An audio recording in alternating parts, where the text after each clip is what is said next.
Then the Imam gives a number of other picturesque explanations of how particularly the tabi'een were indifferent to the pleasures of the table. And then he says, "You have thus learnt that these men refrained from eating the things they desired and from sating themselves on food, and that they refrained for the sake of the benefits which we have mentioned above." These would be the 10 benefits of hunger which we looked at yesterday.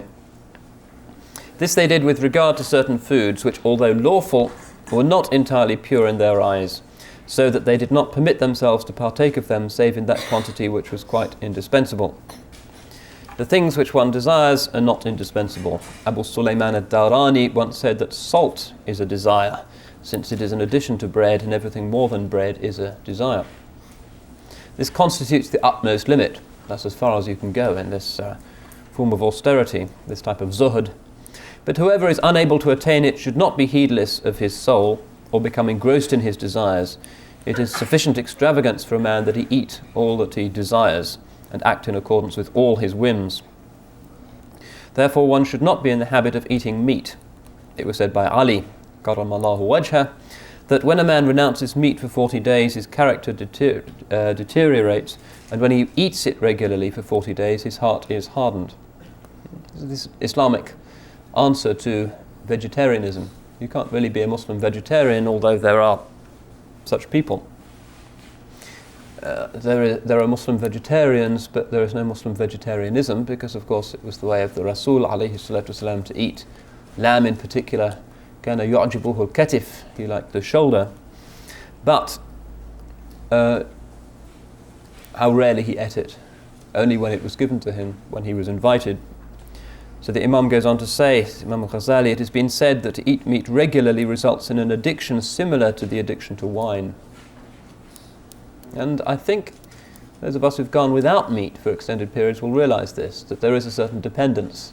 It's a habit-forming drug in a certain way, and that we can manage perfectly well without it, or partaking of it only sparingly. And sadly, we don't do this. In England, the highest rate of heart disease is in the Pakistani community. They have very serious problems in that respect, and the reason is that most of them come from village environments in the subcontinent where they usually eat only vegetables, lentils or whatever with rice or bread, and it's a great sign of prestige and success in the world that you can eat meat regularly. So they come to England and they can afford lots of meat, and they eat it 2 or 3 times a day, with the inevitable result that by the age of 50 or 60 their arteries are thoroughly clogged and they spend half of their lives in hospitals. So major problem in the Muslim community in England. And if only they read this text, they would be spared that discomfort.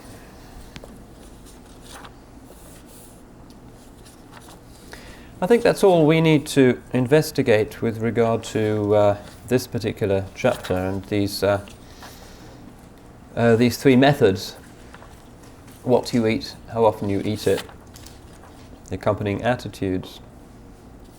Those of you who've got the book obviously can read in greater detail if you like, particularly if you have Imam Zabidi's commentary, which expands enormously on Imam Al-Ghazali's words. It's the only full commentary on the Ihya Ulumuddin, partly because the Ihya is so huge. Imam Zabidi, who lived about 250 years ago, originally from India, but named after the city of Zabid, formerly a great scholarly centre in the Yemen, author of the Taj al-Arus, the best known and the biggest of all Arabic dictionaries, but also celebrated as the author of the enormous 10-volume commentary on the Ihya.